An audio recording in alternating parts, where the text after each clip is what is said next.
Thank you, Honourable Speaker, for the opportunity to speak to the motion moved by the MLA for Surrey South. Before I start, I want to take a moment to express my gratitude to everyone who put their name forward and participated in the 2022 municipal election. Thank you for your courage to take on the challenge and willingness to be vulnerable and transparent in hope to serve British Columbia. I also want to congratulate everyone who has been elected. I look forward to working with you in making British Columbia a better place for all. British Columbians deserve to feel safe, and repeat offenders should be held accountable. Our Attorney General and Minister of Public Safety were in Halifax last week for federal, provincial, territorial meetings with ministers of justice, public safety across the country on this very issue. One of the major concerns shared with the issue was a repeat offender and violent strangers attack across Canada, an unintended consequence of the federal bill C-75, and subsequent Supreme Court decision that has made it extremely difficult to hold violent offenders in custody while they await for trial. BC is requesting that Ottawa urgently explore options at the bail stage to better manage repeat violent offenders, while ensuring that we continue to address the overrepresentation of Indigenous people and marginalized communities in the criminal justice system. We need to work together to come to a national solution. Our provincial government is also committed to continue at our provincial level to strengthen enforcement and expand mental health and substance abuse treatment to break the cycle of reoffending. That is why we brought in a 37-year-plus police veteran and an expert in criminology and public health to give us advice on what we can do as a province to put a stop to these criminal acts. First, our government is committed to bringing back the cancelled repeat offender management programs that were initially introduced and piloted in 2012.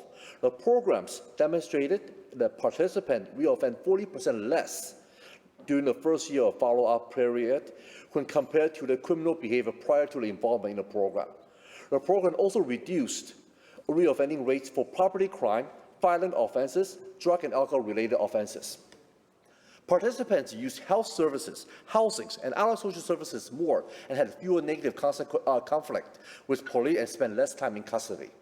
Second, our provincial government also expanded funding for services for at-risk youth, child protection and family development, youth mental health and prevention supports, and mental health services for health authorities. Our provincial government added new peer-assisted care teams for people in a mental health crisis, new complex care housing for people who need higher level for care, including mental health or substance use challenges. If we want to be tough on crimes, we must also be tough on the root cause of crime. We are determined to break the cycle of reoffending to keep people and communities safe. Third, in 2019, our provincial government created new community transition teams at 5 correctional facilities to provide support in mental health and substance use treatment, connecting with psychiatric, clinical, and specialized supports and assistance, finding house, and more. This team works, and they are filling a critical gap in a transitional period from prison to community.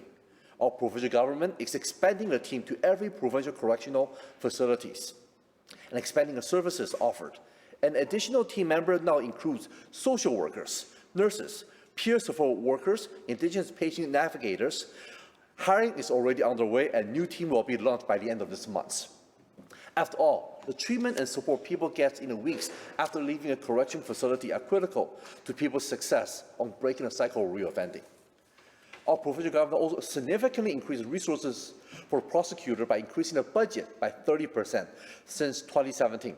For victims of this crime, our provincial government also funded 400 victim services across the province to help British Columbians.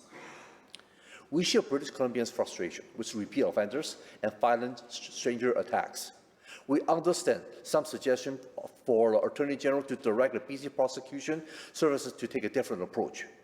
Although the Attorney General has been examining our options, provincial direction can change or override the Criminal Code of Canada or Supreme Court decision. Cannot, my apologies, I forgot the term cannot. The fundamental challenge lies within the constraint of the federal laws. BC is advocating our federal government to address this issue nationally.